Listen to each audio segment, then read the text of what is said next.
C'est parti. Merci de vous joindre à nous pour cette pause déjeuner et bienvenue dans la rentrée du 36-15 au Caire. Alors 36-15 au Caire, en deux mots, c'est un petit programme qu'on a monté il y a 12 ans avec Marion, Nathalie et Juliette, qui ne sont pas toutes là aujourd'hui, dans l'idée d'avoir une communauté de partage et de pratique autour des OKR. Les premiers épisodes, on était plus sur du partage de pratiques autour des différents temps forts des OKR et on a fait quelques retours d'expérience et les retours d'expérience qu'on a eus, c'était que finalement, les témoignages, c'est ce qui avait le plus de valeur pour les gens qui étaient qui était le plus parlant. Donc, on a décidé de relancer une saison avec des témoignages de gens qui les ont mis en place dans la vraie vie. Pas du tout une approche commerciale. L'idée, c'est à chaque fois un invité qui nous raconte comment ça s'est passé, son déploiement, ses défis, ce qui marche bien, ce qui marche moins bien. Le format, c'est un format d'interview. Donc moi, je vais poser des questions et l'invité va répondre. Mais évidemment, vous êtes les bienvenus et vous êtes invités à participer, soit en levant la main, soit en posant des questions sur le chat. Voilà, on va essayer de faire le tour. Et puis à la fin, si vous voulez poser d'autres questions, on pourra. Voilà. On finira vers -5 parce que tout le monde a des choses, en général des meetings prévus à la suite. J'aurais pu me commencer par me présenter. Donc, Chloé, je suis fondatrice de GAM. Et on accompagne tous les défis collaboratifs et d'équipe dans les entreprises, mais une grosse partie de notre activité est dédiée à la mise en place et à l'optimisation des pratiques autour des OKR. Il y a Marion qui est là aussi et qui a cofondé le 36-15 OKR avec moi. Et notre invité du jour, c'est Jonas. Alors, je vais l'épingler pour que vous puissiez le voir. Hop, épingler cette Bonjour à tous. Voilà. Donc, Jonas, qui est OKR Lead, je crois, c'est le titre officiel chez Values et qui va nous parler de son expérience. Est-ce que tu peux peut-être te présenter en deux mots et nous présenter un peu ton rôle chez Values? Est-ce que c'est juste les OKR? Est-ce que tu as un périmètre plus large et depuis combien de temps tu fais ça? Ça marche. Donc moi, c'est Jonas Duclos. Alors, très rapidement, j'ai toujours évolué dans le milieu de la data. D'abord en tant que développeur sur tout ce qui était dashboard, déjà accompagnement à la décision à partir de bons KPI.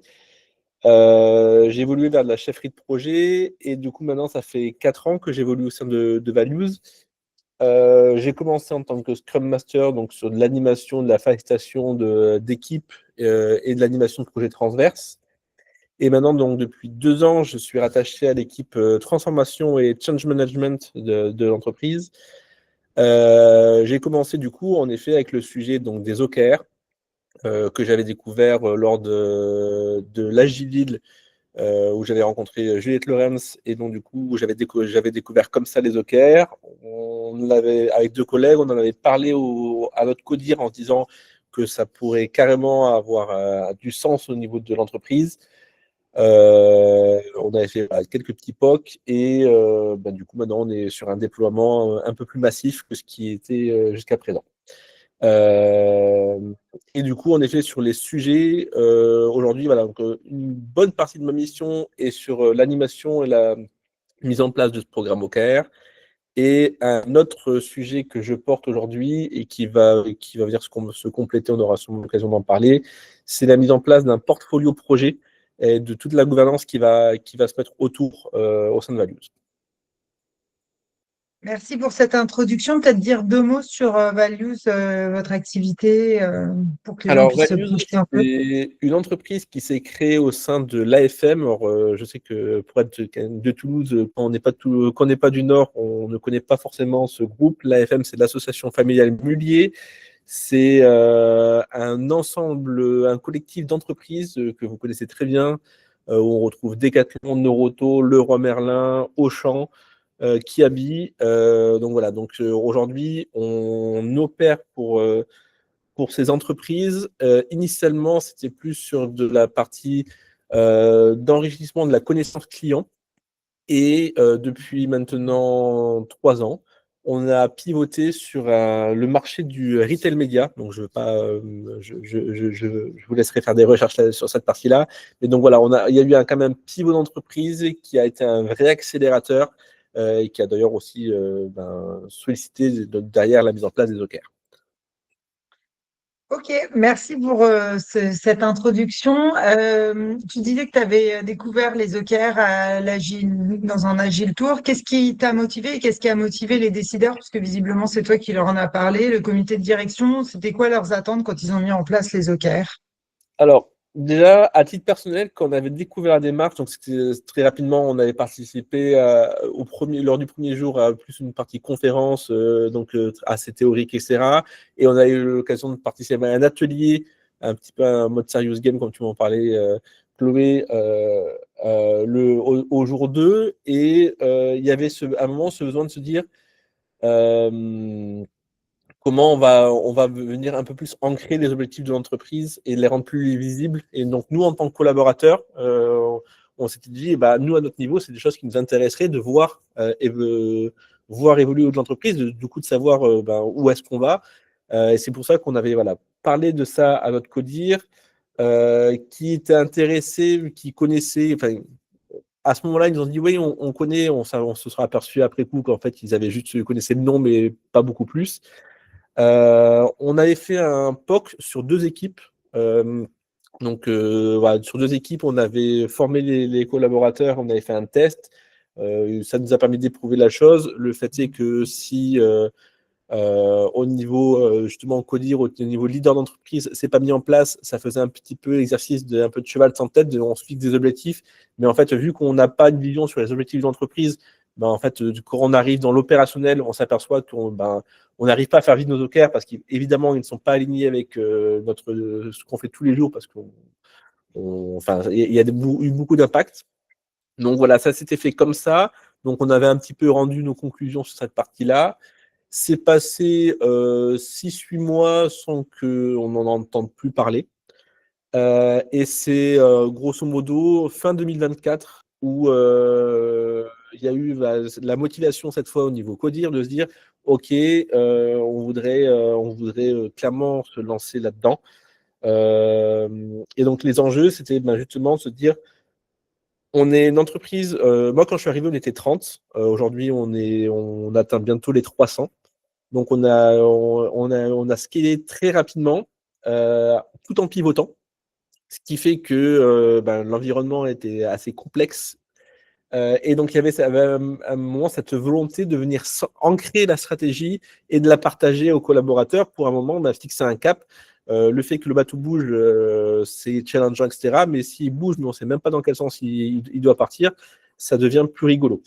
Donc voilà, la volonté vient de là, de quitter ce monde qu'on a, je pense que vous avez déjà connu, en février, il y a une plénière, le CEO vous parle des objectifs, de ce qui doit se passer sur l'année, qu'est-ce qu'on va faire, etc. Et ces slides ne vous seront jamais accessibles. Vous allez revenir dans votre équipe et repartir dans votre quotidien. Et on n'entendra plus jamais parler de ces objectifs ou de façon quelques bribes. Et l'année suivante, on va vous parler de nouveaux objectifs sans savoir du coup ce qui s'était passé avant. Donc la volonté, c'était déjà pour l'entreprise de faire passer les messages de où on veut aller. Et il y avait aussi un côté sens engagement pour le collaborateur, où ça, c'est de mon côté où j'étais très moteur.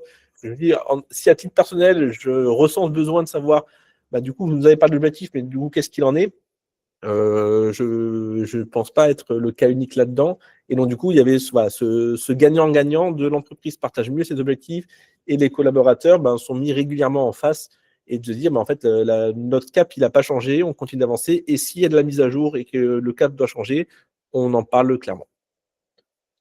Ok, donc clarté stratégique, si je résume, de la clarté stratégique, déjà être sûr que tout le monde comprend et a accès à la stratégie de l'entreprise, donc aussi une valeur ajoutée de transparence et aussi un enjeu d'alignement stratégique dans un contexte de forte croissance où de toute façon la multiplication des équipes fait qu'on a besoin de rester aligné.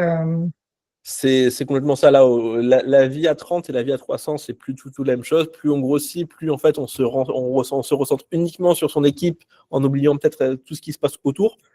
Donc du coup, en effet, derrière, il y avait un enjeu de venir faire un peu cascader de façon la plus naturelle possible les objectifs au sein des équipes, avec l'ambition que ce ne soit pas les leaders qui disent aux équipes, vous allez faire ça, ça, ça, mais de permettre à chaque équipe de venir s'objectiver, se challenger et aussi de s'assurer d'être bien aligné. Donc ça, c'est aussi mon rôle et le rôle du leader d'équipe, de s'assurer qu'ensuite, sur les objectifs qui vont être définis au niveau des équipes, bah, s'assurer qu'on est bien, il y a bien un alignement qui se fait à ce moment-là. Donc voilà, donc là, pour information, donc c'est la première année où il y a cette mise en place, donc ça reste encore de l'expérimentation. Sur la théorie, les OKR, ça peut sembler simple. Dans la pratique, il y a plein de choses qui viennent les percuter, donc c'est challengeant, donc intéressant, mais des fois, ça peut être aussi frustrant. Justement, alors du coup, si on revient là, donc ça fait un an, tu as à peu près un an de recul, fin 2024, le comité de direction se tape dans la main et dit OK, on y va. Et du coup, par quoi vous commencez? Comment vous y prenez pour déployer? Par quoi on a commencé? Alors déjà, on a commencé un petit peu tard. On a commencé par former les membres du CODIR sur en quoi consiste ce OKR, pourquoi c'est toujours convaincre et redonner le message, redonner le sens. Sous quelle Pourquoi forme cette acculturation? Enfin, est-ce que tu l'as fait toi-même? Vous êtes Alors, fort? lorsqu'on avait fait plus en mode POC élargi, parce qu'on a fait une POC sur 2 équipes, après on a fait un POC élargi mais qui a vivoté, où à ce moment-là, on avait été accompagné par un consultant externe.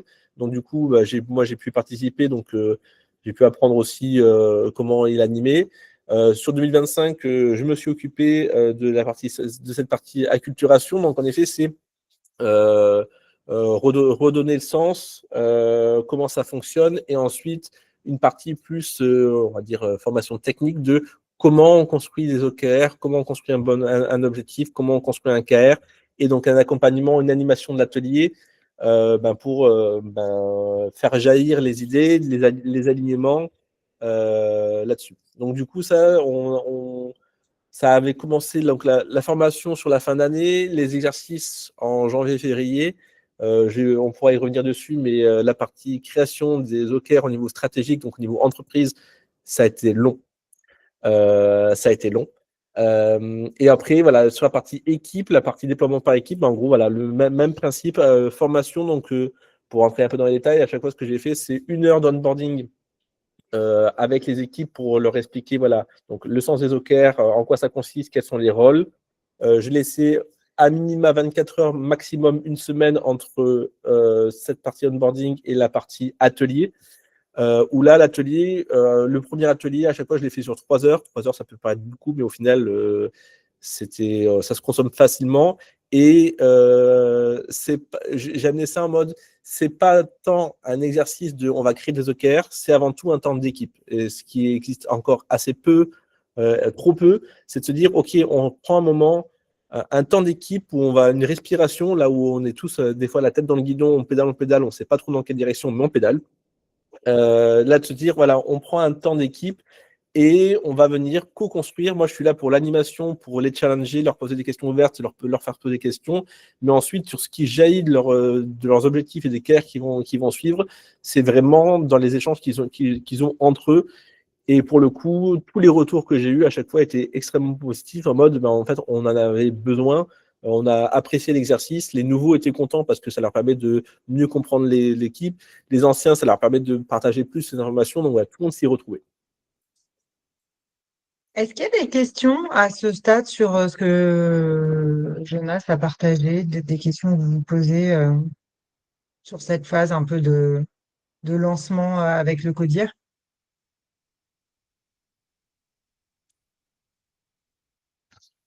Ok, Ah, ben, on non, peut. moi, j'aurais des questions plus sur le suivi au cours de l'année. J'ai 2 expériences de construction d'indicateurs. C'est exactement ce qui a été partagé. Je trouve que c'est très enrichissant, c'est top. J'ai eu beaucoup plus de difficultés sur la suivi opérationnel Bon, bon, sur une année pleine. Donc, c'est quelque chose qui sera abordé après, je pense. tout à fait. Oui, ben alors peut-être tu peux nous expliquer un peu, Jonas, nous donner un peu la vision. On va prendre la question de Sylvie après, mais peut-être nous expliquer un peu comment tu t'es organisé justement la gouvernance que tu as mis en place au niveau des OKR.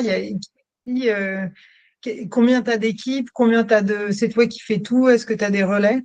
Alors, sur la mise en place, on a évité autant que possible, j'ai beaucoup forcé ça sur le côté Big Bang, le côté on fait toutes les équipes, let's go, tous ensemble, on y va.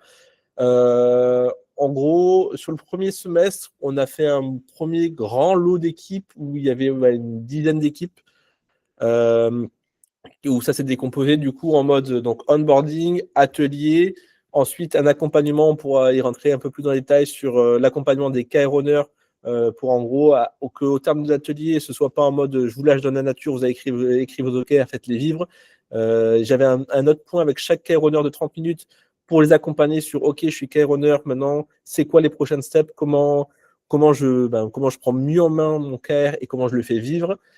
Et ensuite, l'étape qui était primordiale, c'était l'identification au sein de chaque équipe d'un OKR champion. Donc d'une personne qui est un peu mon relais, mon pendant dans chaque équipe, qui déjà croit en la méthodologie, c'est important, sinon c'est une personne qui peut juste s'aborder la démarche de l'intérieur, et qui va du coup s'occuper de faire en sorte que les rituels justement vivent au sein des équipes. Et moi, c'est une personne que je vais plus formé et à qui je vais avoir des touch points une fois toutes les 2 semaines pour savoir comment ça s'est passé, est-ce qu'il y a des questions, comment je peux accompagner, voire être présent sur les premiers rituels de l'équipe pour leur donner un petit peu le tempo, etc. Et donc sur cette partie animation, qui en effet est la plus compliquée, mettre en place quelque chose, c'est toujours très simple, la faire vivre dans la durée, c'est clairement ce qui est le plus compliqué.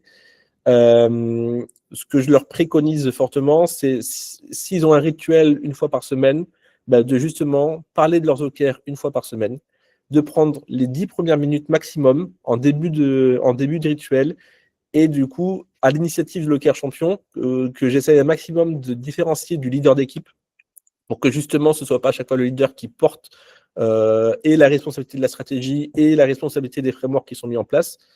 Et donc, du coup, une personne qui va, surtout dans l'animation, c'est pas en soi une charge de travail aujourd'hui au sein de Values qui est énorme, mais c'est une personne qui va dire, voilà, qui va partager son écran avec le suivi des OKR et qui va dire, voilà, sur nos OKR, sur notre premier OKR, est-ce que Chloé, tu peux nous faire un petit point d'étape de où est-ce qu'on en est?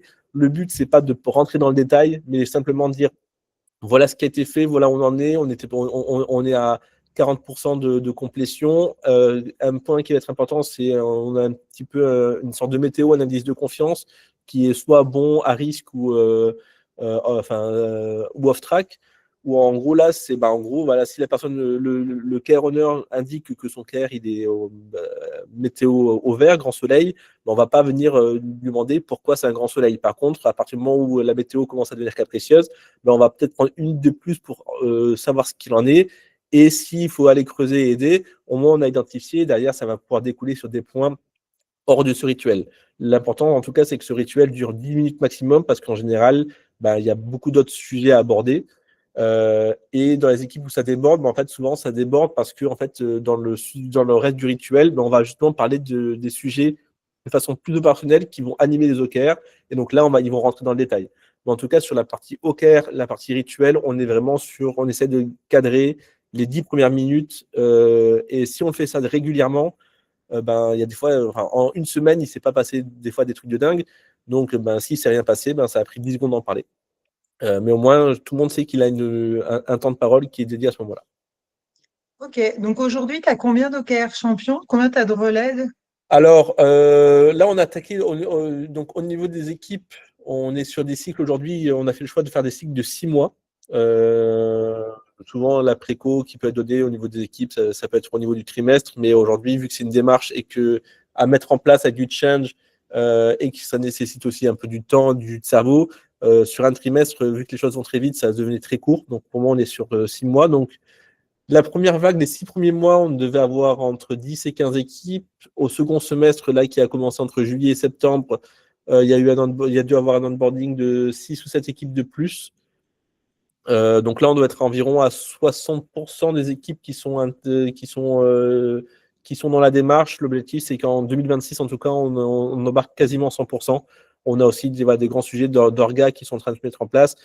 Et quand une orga est mouvante, c'est compliqué d'avoir des OKR. Donc, des endroits où il y avait encore trop de sable mouvant, on a préféré ne pas y aller pour laisser justement éviter d'être, on a créé des OKR, mais en fait, vu qu'on ne sait pas ce qu'on va être demain, ça n'avait pas d'impact. Ok. Bah, écoute, merci. Donc là, ce que j'entends, c'est que vous êtes à 60% des équipes, des cycles de 6 mois et que tu as à peu près un pool de 15-20 champions avec lesquels tu collabores. Aujourd'hui, je vais avoir 15-20 champions et en effet des cycles de 6 mois au niveau des équipes et d'1 an au niveau de l'entreprise. Donc là, on est justement sur la construction des OKR 2026 qui a commencé là mardi de façon très concrète. Merci. Sylvie, ta question? Oui, moi je vais peut-être avoir une question un peu de candide, mais je ne connaissais pas la terminologie OKR. En revanche, quand je vois le contenu, je trouve que ça recoupe pas mal de choses qui existent déjà. Donc, je voudrais faire un peu la différence. Du coup, pour moi, c'est les objectifs, c'est ce qu'on met dans un business plan. Enfin, les questions qui sont posées, c'est normalement celles qui doivent être répondues dans un business plan. Pourquoi je suis là, quoi. Enfin, quelles sont à la fois ma raison d'être et puis ensuite les objectifs que je me fixe, et à la fois à la méthode des KPI, où on a des indicateurs clés. Et là-dessus, il y a aussi la notion de management de la performance. Et donc, la question, c'est quel trou dans la raquette ça occupe. Parce que, par exemple, moi, j'avais travaillé chez Danone. C'est des choses. Alors, est-ce que les grands groupes, on peut considérer qu'ils ont déjà un peu intégré ce mode de fonctionnement? En tout cas, chez Danone, c'était fait comme ça. Est-ce qu'il y a une méthodologie particulière sur la mise en place d'un OKR? Voilà, c'était un petit peu mes questions. Est-ce que c'est spécifiquement adapté du coup à une structure qui est peut-être un peu plus petite, parce que là c'est un peu plus compliqué de faire un BP, etc., et que du coup c'est plus affiné. Voilà. Et est-ce qu'il y a une méthode pratique de mise en place, quoi? Alors, Jonas, tu veux répondre À la limite, je voudrais juste répondre sur 2 points. En général, sur un business plan, on est en effet là sur une partie stratégique. Un peu moyen terme, on parle souvent de plans 2027, 2030, etc.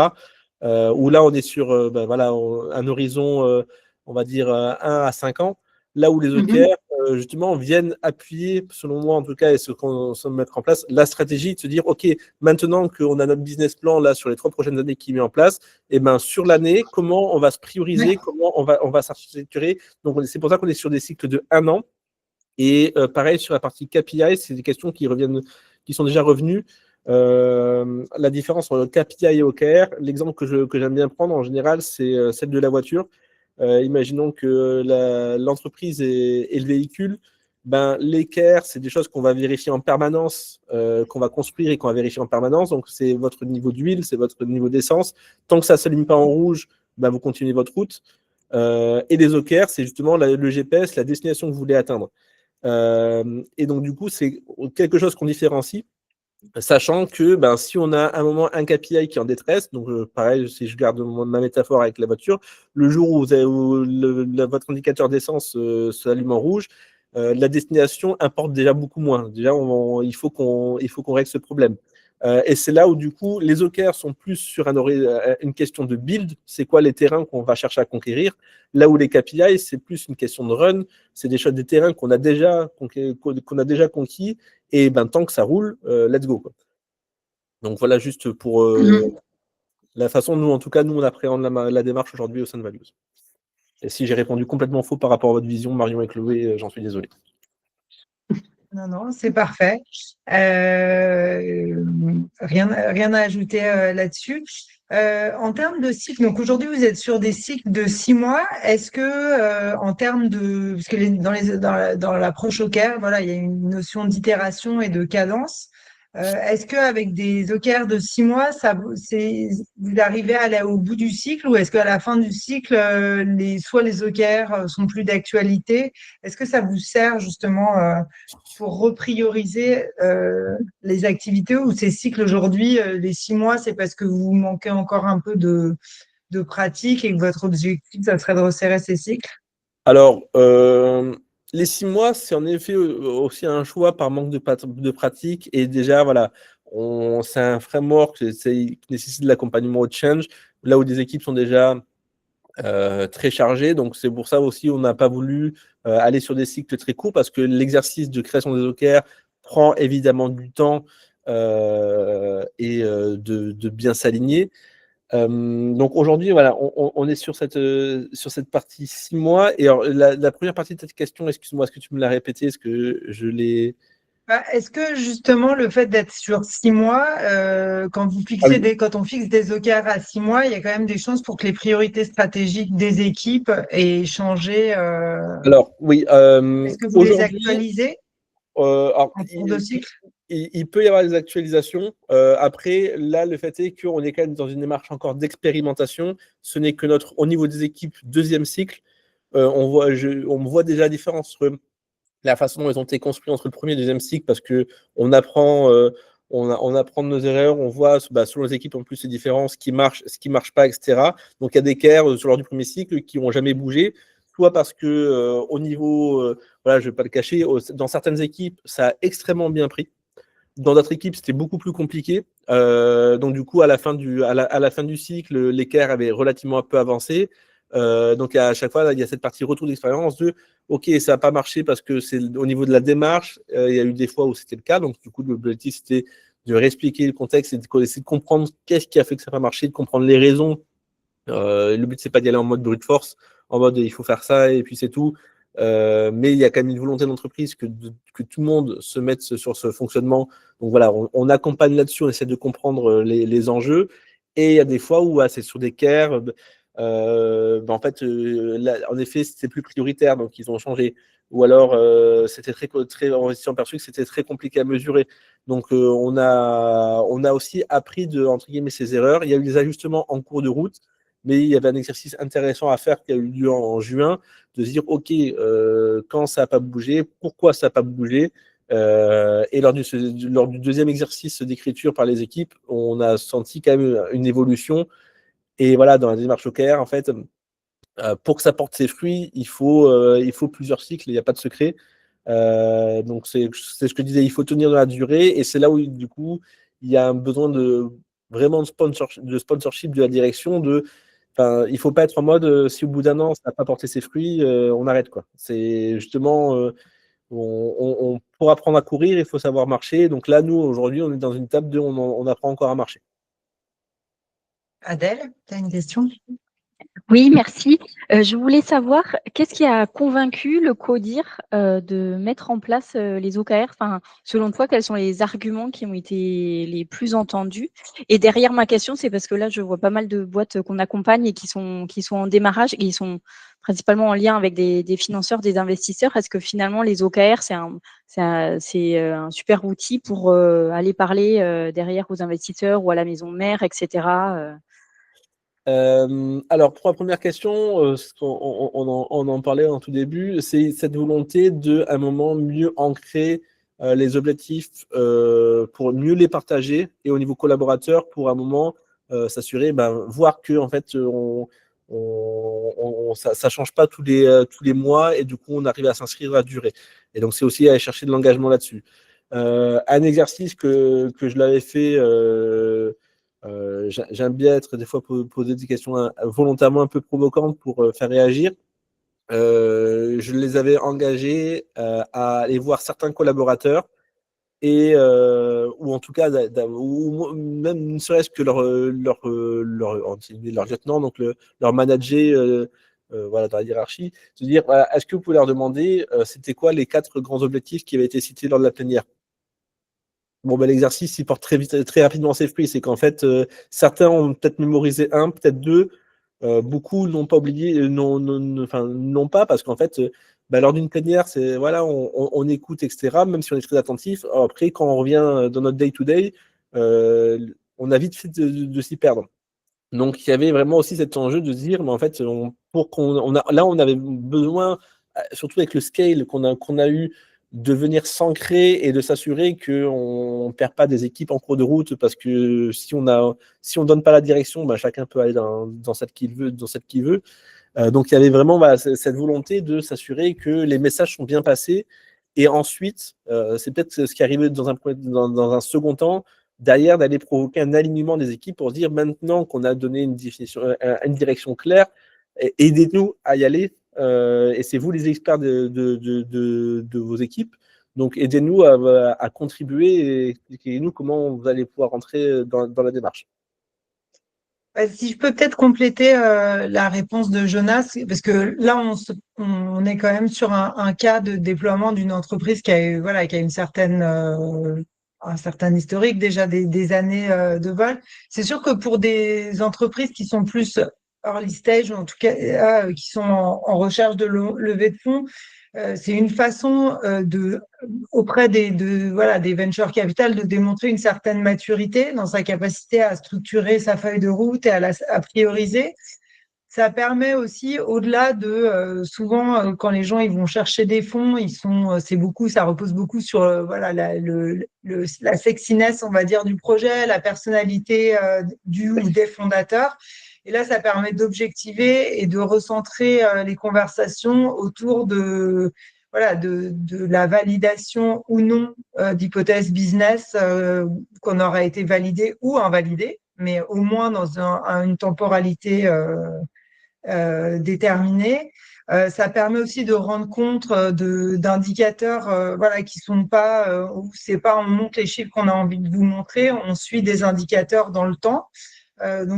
Et après, il y a quand même si il y a peu dans les cas d'entreprises qui sont plus jeunes, même s'il n'y a pas énormément de salariés, donc on pourrait supposer que la clarté du projet stratégique elle est partagée. Ça permet quand même d'éviter, enfin de nourrir dès le départ une culture en fait de l'impact et de la mesure, ce qui n'est pas toujours le cas dans les boîtes très récentes, et aussi d'éviter la formation de silos. Alors ça c'est vrai dans les grandes entreprises, mais même dans les plus petites structures où on voit souvent voilà, on a 10 personnes sur 3 départements, ils travaillent en silo, donc ça participe à créer de la transversalité, une culture qui va servir de socle pour le développement. Merci. Est-ce qu'il y avait d'autres questions pour Jonas ? Moi, j'avais une question, Jonas, peut-être revenir plus spécifiquement sur le rituel du suivi, parce que je pense que tu étais un peu. Donc, dans quel outil les questions, c'est dans quel outil est-ce que le suivi des OKR se fait? Est-ce que tout le monde y a accès? Et est-ce que toutes les équipes ont la même fréquence de suivi? Et qu'est-ce qu'on en fait? Est-ce que ce suivi est-ce qu'il remonte un moment à la direction, ou est-ce que finalement ça reste beaucoup au niveau des équipes? Alors, je pourrais vous partager, je vais le mettre en fond. Aujourd'hui, notre outil de suivi, c'est dans un outil qui s'appelle, vous connaissez peut-être, Google Sheets. Voilà. Aujourd'hui, on a fait le choix de ne pas s'armer d'un outil particulier. Donc, on a construit cet outil-là où, en gros, là, on va avoir justement un onglet un peu récap qui va permettre d'avoir la visibilité donc, sur les OKR au niveau de l'entreprise, avec le niveau d'avancement, et aussi un mapping des quels sont les objectifs au niveau des équipes qui vont répondre à l'objectif de l'entreprise. Vous m'en voudrez pas, j'ai supprimé une ou deux données. Et ensuite, on va retrouver des espaces sur la partie résumée par équipe pour se dire voilà, où en est la progression, quels sont les objectifs qu'on y retrouve. Et ensuite, chaque équipe va avoir son onglet, un peu son espace de travail, son lieu à faire vivre, où on va retrouver du coup les objectifs. Donc là, c'est ce qu'on va retrouver en orange. Quels sont nos objectifs? À l'intérieur, on va retrouver les KR et on va retrouver justement d'où on part, où est-ce qu'on veut aller. Quand je le mets à jour, du coup, ça va venir calculer la progression. Je retrouve que vous avez parlé de la partie indice de confiance. On n'a pas 12 000 météos, hein, c'est vert, jaune, rouge. Pour donner de la visibilité, et une partie un petit peu note pour se laisser une trace et pouvoir se dire ok, la dernière fois, qu'est-ce qu'on s'était dit, pour se garder un espace de suivi. Sur la partie rituel, animation, ça dépend déjà des rituels qu'il y a au sein des équipes. J'invite à chaque fois à ne pas créer un rituel spécialement pour les OKR, de vraiment s'ancrer dans les rituels qui sont déjà existants. Les agendas sont déjà en général très chargés, donc si on rajoute un point, c'est se rajouter des freins. Enfin, je disais l'intégrer dans les rituels d'équipe, se bloquer les 10 premières minutes. J'insiste sur les premières minutes parce que sinon, si on les met à la fin, ça ne passe jamais. des équipes ont expérimenté, et ça a été un cuisant échec. Donc les mettre au début, et donc après, voilà, donc il y a des équipes qui se voient toutes les semaines, il y a des équipes qui se voient toutes les 2 semaines, et il y a même des équipes où il y a moins ces rituels là-dessus, et c'est l'OKR champion des fois qui vient suppléer, qui vient un peu faire des one-to-one pour s'assurer le suivi. Et ils ont un point, une fois par mois, un point d'équipe où du coup, ils font un petit peu un bilan. Mais du coup, voilà, le suivi de façon le plus régulier se fait à travers de l'OKR champion. Ça, voilà, aujourd'hui, je crois que j'ai 2 équipes qui fonctionnent comme ça, mais sinon, le plus souvent, ça se fait vraiment au sein de l'équipe, au sein du rituel qui est déjà existant. Donc voilà, aujourd'hui, notre outil, c'est celui-là. Et donc, ce que je vais parler sur la partie rituelle, et donc je ne sais plus qui avait posé la question sur la partie animation, où j'avais dit, voilà, une fois qu'on a construit les OKR, donc je leur fais le setup de leur espace, où je vais réindiquer les objectifs, les différents KR, où je vais accompagner chaque KR owner sur OK, maintenant que tu es KR owner, comment ça se passe. Et donc, du coup, sur cette partie accompagnement, ben, je les invite à renseigner ce qu'on appelle donc une fiche KR, donc qui est rattachée à un objectif. Donc, je peux l'ouvrir. Et cette fiche, elle s'est volontairement structurée un petit peu en entonnoir, où là, du coup, on va retrouver le titre du KR et le KR Owner, et où je vais les challenger pour dire, voilà, maintenant que tu es responsable d'un KR Owner, ok, en quoi ça va consister? Ben déjà, je vais t'accompagner pour définir c'est quoi le terrain de jeu et les règles du jeu de ton KR. Donc, il y a plusieurs questions qui s'est posées. Déjà, on va rechallenger à froid le KR. Est-ce qu'il est toujours aussi pertinent? Parce que voilà, à chaud, on peut arriver sur des choses et après, on a eu le temps de réfléchir. On s'est dit, ah, peut-être qu'on va revoir certains points. S'assurer aussi qu'il soit mesurable. Lors de l'atelier, voilà, surtout quand c'est le premier atelier, si un KR il remplit pas tous les critères, le but, c'est pas de faire un point de blocage. Je les accompagne là-dessus. Mais voilà, on n'est pas en mode. On évite à tout prix le fait de. Il y a un cadre, il ne faut pas qu'on en sorte. Le cadre, on le tord volontairement. Le but, c'est pour que ça prenne. Il faut à un moment laisser de la latitude, voire laisser sur les premiers exercices des choses qui on sait que ça va pas marcher pour justement se faire ce retour d'expérience. Et ensuite, voilà, on a une partie redonner le sens. Pourquoi c'est priorisé? Pourquoi c'est important de le faire? Qu'est-ce que ça va dégager comme valeur ajoutée? Pour qui? Donc là, on est vraiment sur une question de sens. Donc je leur dis, quand vous remplissez cette case, la première personne qu'il faut convaincre, c'est vous. Pourquoi il faut travailler sur ce projet-là?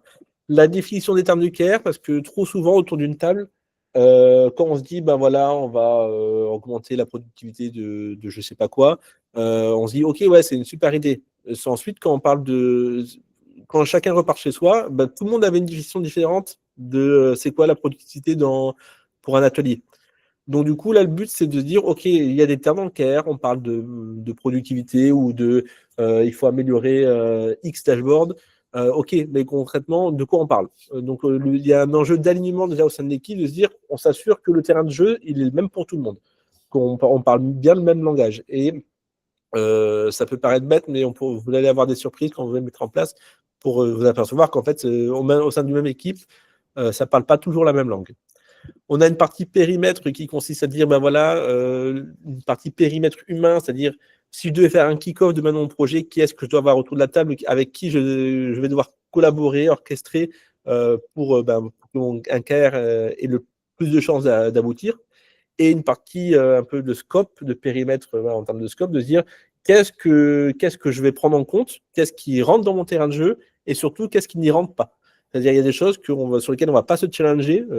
Si demain, on voulait, voilà, je reparle de la productivité, on ne va pas augmenter la productivité de tous les ateliers. On va peut-être se dire, OK, uniquement sur certains types d'ateliers et pas d'autres. Et ben, du coup, c'est important de l'écrire justement pour se dire, voilà, on a bien identifié là où on se challenge et là où ça ne veut pas dire qu'on ne fera rien, mais en tout cas, ce n'est pas là où on va mettre le poids du corps. Et enfin, une fois qu'on arrive là, logiquement, déjà, on a bien balayé le sujet. On arrive sur la dernière case qui est le mode de mesure. Donc ça, c'est s'assurer que le KR va être mesurable et de façon échelonnable, c'est-à-dire qu'on veut, ce ne soit pas quelque chose qu'on va mesurer une fois dans 4 mois en toute fin de cycle. Et donc là, on arrive sur, OK, comment je le mesure? Où est-ce que je récupère la data? C'est quoi s'il y a une formule de calcul? Quelle est ma formule de calcul? Et l'enjeu, c'est que normalement, une fois qu'on a le KR Owner a rempli ça, la feuille de route est normalement beaucoup plus claire dans sa tête et il peut passer à l'action de se dire, OK, Maintenant que je sais pourquoi on le fait, comment on va le mesurer, qu'est-ce que ça veut dire, ben, j'ai commencé à avoir une idée de c'est quoi les prochaines initiatives qu'on va pouvoir mettre en place pour faire bouger les choses. Donc voilà, c'est aujourd'hui ça notre qui nous sert d'outil de suivi. Et tu as coupé ton micro, Chloé. Oui, merci pour le partage de documents. C'est toujours chouette de rentrer un peu dans la cuisine et de voir comment les gens animent ce cadre-là. Je vois alors, toi, pour toi aujourd'hui, c'est quoi les principaux bénéfices au niveau du comité de direction avec voilà, avec l'année que vous avez derrière vous et est-ce que ce sont les mêmes pour les équipes ou est-ce que tu dirais qu'ils sont différents? Alors, pour les équipes, quand je dis ça n'a pas fonctionné pareil dans toutes les équipes, c'est évident. Il y a des équipes pour qui ils sont vraiment trouvé une structure, un fonctionnement d'équipe, de rituel autour des OKR, et ce qui leur permet vraiment d'avoir un alignement, de se tenir informé. Donc, du coup, en fait, ils ont quasiment structuré leur rituel autour de ça. Et du coup, ils se mettent des ambitions et ils se mesurent et ils s'en sont super contents.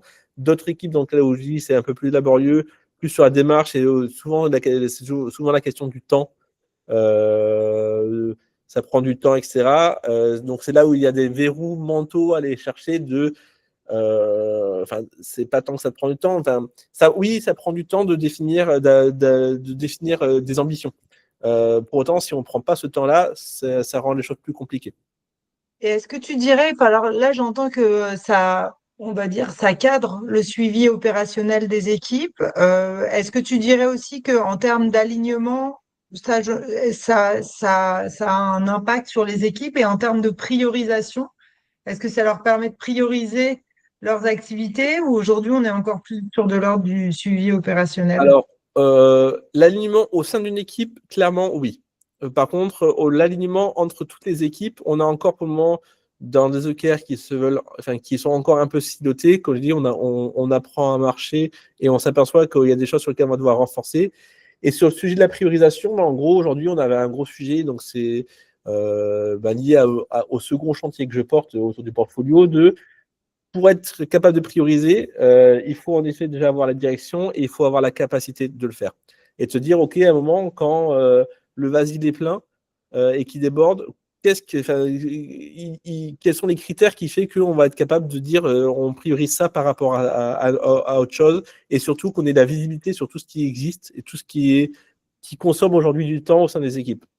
Donc ça, c'est justement autour du portfolio qu'on est en train de s'architecturer, et où on a encore un gros travail à faire de récupérer assez de data. L'objectif aussi via les OKR et demain le portfolio, c'est aussi d'être davantage data-driven, d'avoir assez d'informations pour demain être capable de prioriser parce qu'on a la visibilité de ce qui se passe dans l'entreprise, parce qu'on a la visibilité de où est-ce qu'on veut amener l'entreprise, et à partir de là, du coup, on sera capable de mieux prioriser. Donc aujourd'hui, on est vraiment sur plus un suivi, une priorisation au sein d'une équipe, mais on va dire que on a encore le sentiment d'avoir encore gratté que la surface et de comprendre que l'eau est encore un peu plus profonde et il va falloir se mouiller un petit peu plus pour que ça porte encore plus ses fruits. Merci. Est-ce qu'il y a des questions pour Jonas?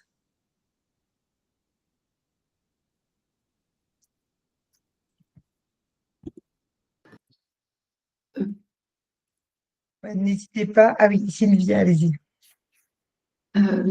Oui, je voulais savoir s'il y avait des entreprises qui maintenant communiquaient, enfin des grandes entreprises qui communiquaient et avaient du recul en termes d'années sur le développement de cette méthode, parce qu'effectivement, j'ai regardé, c'est effectivement assez complémentaire de ce qui existe là. Puis je crois que c'était récent, mais effectivement, c'est pas récent du tout, ça date des années 70.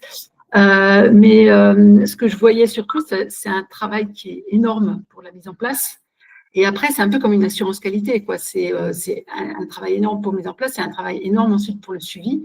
Et est-ce qu'il y a des entreprises qui, alors j'avoue que c'était Intel qui avait créé ça, est-ce que Intel, par exemple, ou des sociétés peuvent dire, voilà, j'ai installé et maintenu.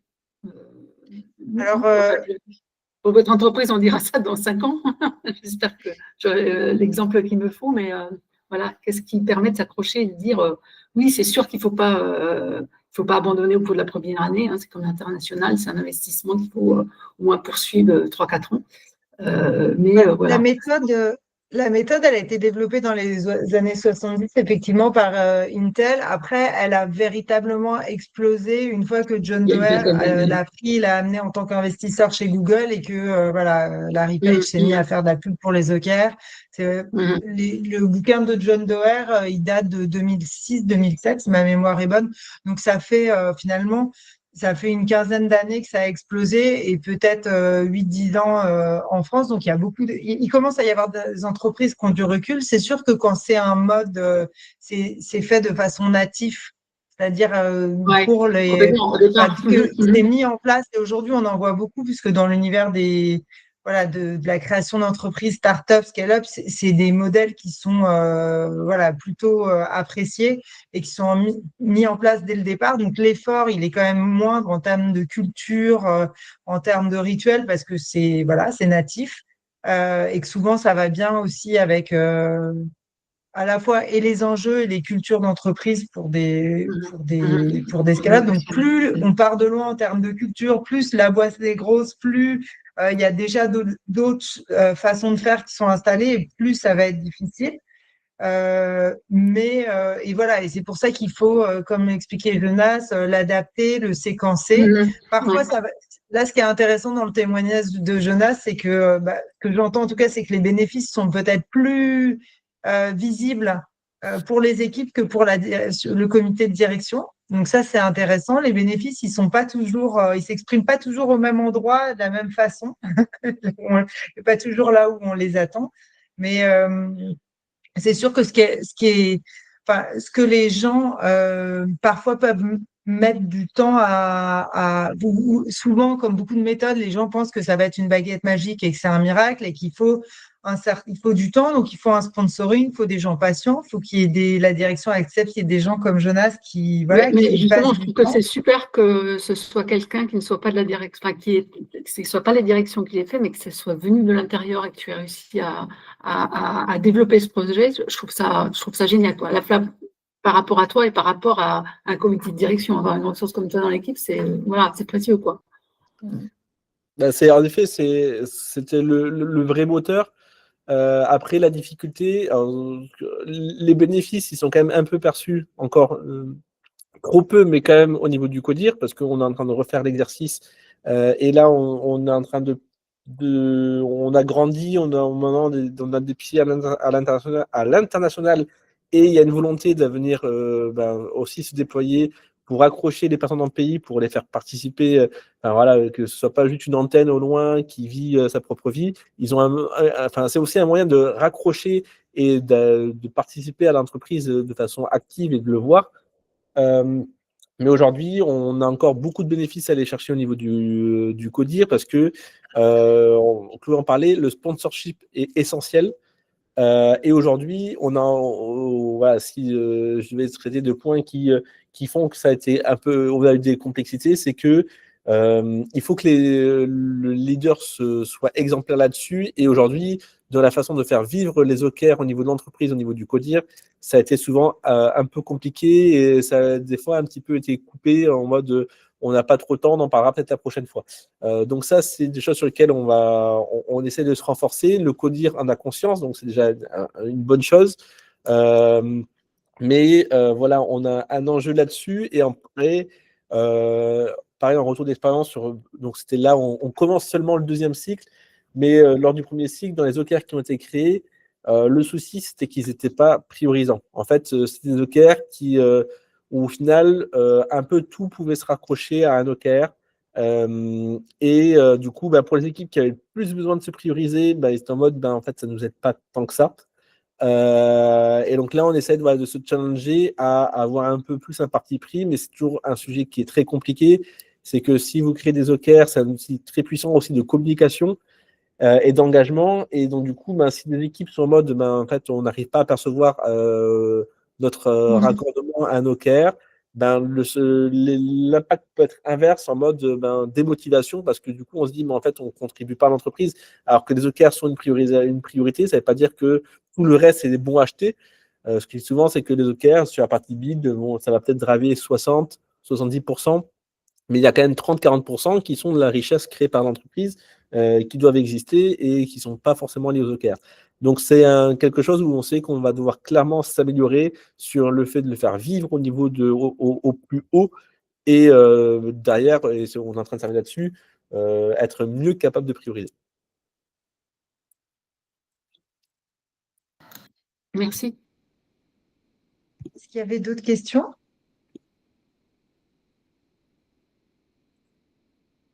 Peut-être s'il n'y en a pas d'autres, peut-être pour conclure, Jonas, c'est quel conseil est-ce que tu donnerais à un comité de direction ou à une entreprise qui a envie de se lancer dans les OKR? En phrase assez directe, j'aurais tendance à dire si vous voulez le faire, faites-le. Dans le sens, ne lancez pas la démarche et après, faites-le vivre. En fait, si derrière c'est quelque chose que vous mettez en place, l'atelier a toujours porté ses fruits, a toujours eu un extrêmement bon retour parce que c'est un temps d'équipe, un temps de structuration, etc. Mais le plus compliqué, c'est de le faire vivre dans le temps. Et si vous n'êtes pas en capacité ou vous n'avez pas la volonté de le faire vivre dans le temps au sein de vos propres instances, vous aurez juste fait un coup d'épée dans l'eau. Au mieux, ça aura créé un temps d'équipe à certains endroits, et tant mieux. Au pire, ça va juste donner l'impression de vous lancer une initiative et vous l'abandonner tout de suite derrière, et du coup, en fait, l'impact, il est négatif.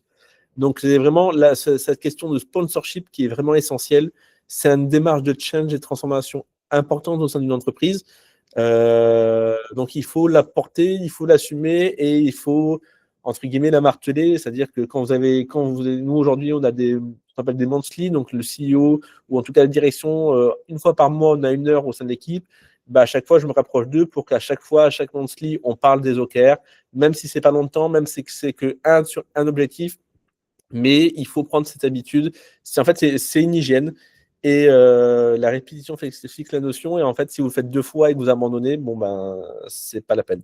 Donc, c'est une démarche qu'il faut. Si on se lance dedans, il faut accepter que ça ne prendra pas ses fruits dès la première année, qu'il faut plusieurs cycles. Mais il y a quand même, dès la première année, on sent quand même qu'il y a des impacts positifs qui sont quand même à beaucoup d'endroits.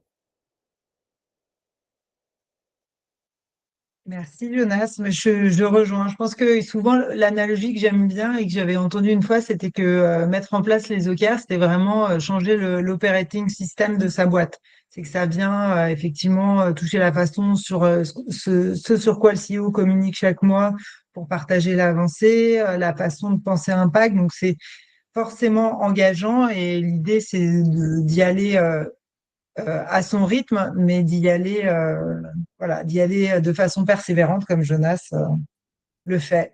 Et donc, il faut quelqu'un pour le porter. C'est ça, il faut un bon sponsor parce que même si on a beaucoup de motivation, si au-dessus ça ne suit pas, ça finira forcément par s'essouffler, il n'y a pas de secret là-dessus. Et merci à tous d'avoir pris un moment pour partager. Si vous avez des questions pour Jonas ou au sujet des OKR, n'hésitez pas. Et on se donne rendez-vous le mois prochain, le premier jeudi de chaque mois, pour un nouveau témoignage.